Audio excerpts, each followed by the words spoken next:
Nous voici en plein cœur de la capitale nationale, à l'intérieur d'une écluse du canal Rideau. Ici, l'eau coule à flot depuis 175 ans déjà. 175 ans, c'est presque la moitié des 400 ans du Canada. Bien qu'aujourd'hui le canal soit la plus grande patinoire au monde, au début, sa construction avait un aspect beaucoup plus sérieux. On se retrouve en 1815 et les États-Unis menacent d'attaquer le Nouveau-Canada par les voies maritimes. Pour prévenir une invasion, le colonel John Bay fait construire des forts et des canaux entre Ottawa et Montréal. La construction du canal Rideau, long de 202 km, était un défi de taille qui a coûté l'équivalent de 500 milliards de dollars aujourd'hui.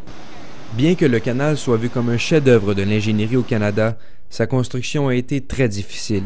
On a mis 6 ans à compléter le projet et près d'1 millier d'ouvriers y ont laissé leur vie. On n'a pas réalisé à Londres comment c'était compliqué la construction de ce canal-là. Il y avait des marécages. Quand on pense qu'il y avait du malaria à Ottawa au début du 19e siècle et que les gens en mouraient, c'est quand même exceptionnel. I have 200 men at Jones Falls.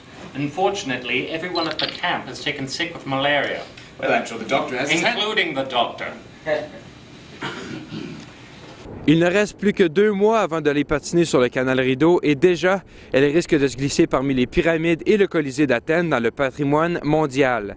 C'est tout un destin pour le canal qui n'a jamais été utilisé pour la raison de sa construction, c'est-à-dire la défense militaire. Le canal est dans notre cour, on va se baigner, on va patiner à balles de neige, puis on oublie que c'est un canal militaire, et puis c'est toute l'historique en arrière de ça, c'est ça qui a bâti notre pays, que c'est une grande...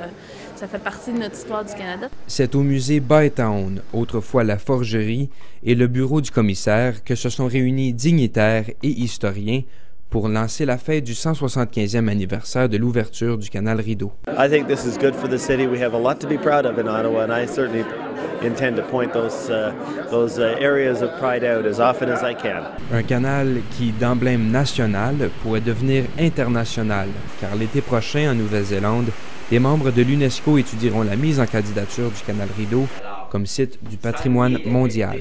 Je pense, moi, que le canal Rideau doit être reconnu patrimoine mondial. C'est vraiment à cause du génie créateur de Colonel Bay et de ses ouvriers que le canal Rideau est nominé comme lieu du patrimoine mondial. Pour célébrer le 175e anniversaire, ça c'est quelque chose de très âgé au Canada. On n'a pas au Canada une histoire très longue. Le canal de Rideau. Le gouvernement fédéral a annoncé que plus de 20 millions de dollars seraient versés à la conservation du canal. Un trésor national que peuvent se partager tous les Canadiens et les gens du monde entier. Samuel Ranger pour la Cité collégiale à Ottawa.